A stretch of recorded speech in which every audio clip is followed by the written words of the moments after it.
In this video, I'm going to go over the steps for creating a treatment plan for clients. These steps can be found on page 5 and 6 of the Theranos manual, and I will be following that procedure. Now, before I can get started, I need to know something about my client's baseline. So this information can be gathered through the intake process with a family member or through the referral from the counselor. So if it's a referral from the counselor, then that referral will be found under the General Documents tab. If it is a referral from a family member, then if you select the mentor referral feedback tab, you're going to see a referral. And usually there's just one. I've got multiple on here because I've used this as a practice client. So I want to take a look at the rating from that interview. So if I can view just by looking at edit, or I can print it. So I'm just going to look at edit. Pretend this would all be filled out, but I'm focusing on the rating scale. And on this rating scale, I can see that this child has the ranks the very low in self-management and social awareness, not so high in the other ones either. So obviously they need help in all areas. And then I have a statement saying that the student has frequent outbursts and difficulties getting along with other children. So that is what I know about the student in order to create the treatment plan. So the procedure on page 10 tells me to start in the client details page. And it says to select the blue notes box. So this is the notes box here. Another way to get to this is to select notes on the side. But I'm going to follow the steps exactly and select the blue notes box from the details page.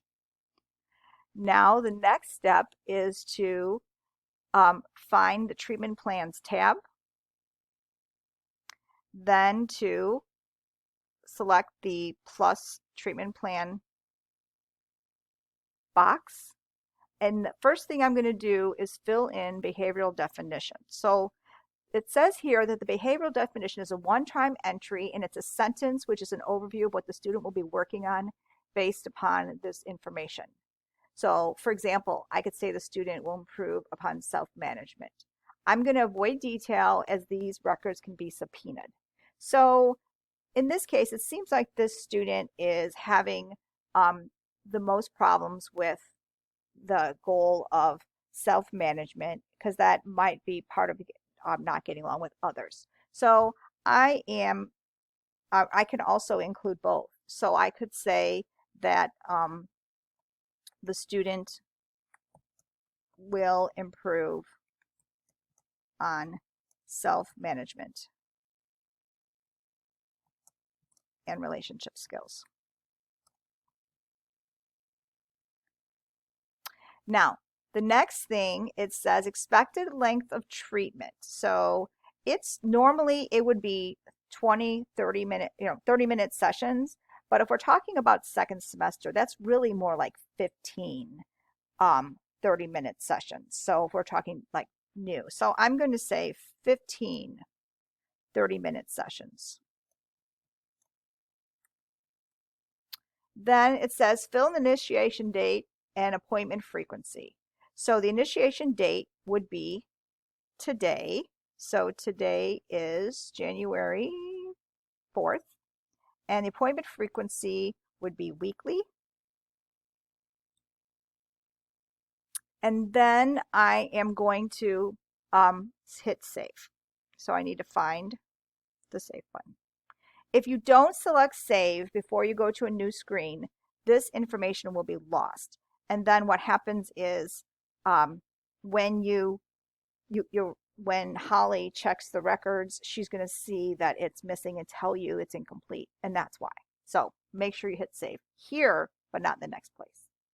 Okay, so the next thing that I'm going to do after behavioral definitions is I'm going to add a goal. So I'm going to add a goal, and then I'm going to add a treatment goal. So fill in the client goals box. So this goal name should be based upon one of the CASEL competencies. And it should be, so this student is struggling with relationship skills and self-management, so getting along with other people. So we could say something like the student will identify and practice self-management strategies. So we could say the student will learn. The student will learn self-management strategies.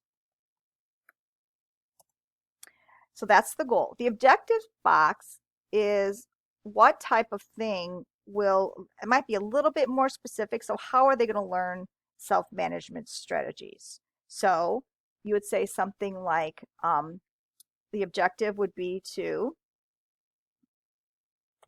identify and practice coping skills,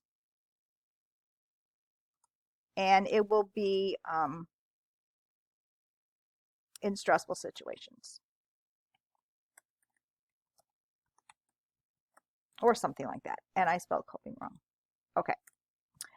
So I've got that far. So now I fill in the intervention box. Now this box is going to be just describing the types of things that we do.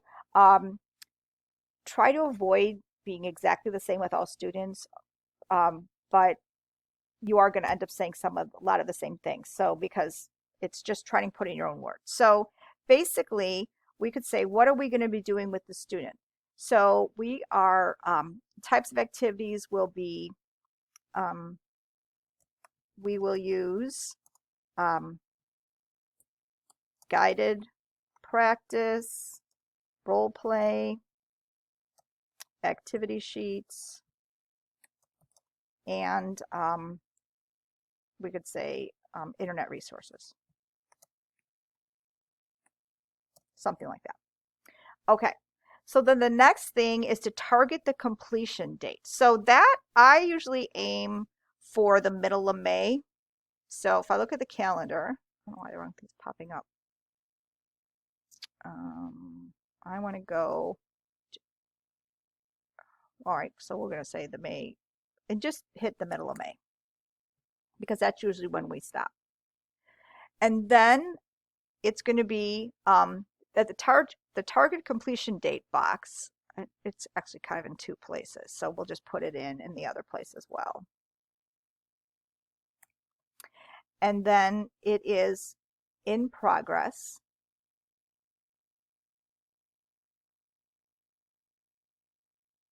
And then we don't sign it. Sorry, I was just reading my notes. So we don't sign it. I need to get this to go away. I don't know why it's not. So once we're finished, we just save. Sorry that took me so long. Okay. Now, this is the end of your treatment goal. So if you want to see it, all you would do is you could look at all of the cases. So this is really now a case. So you've created a case because you have an intake date and you have all that information on the student.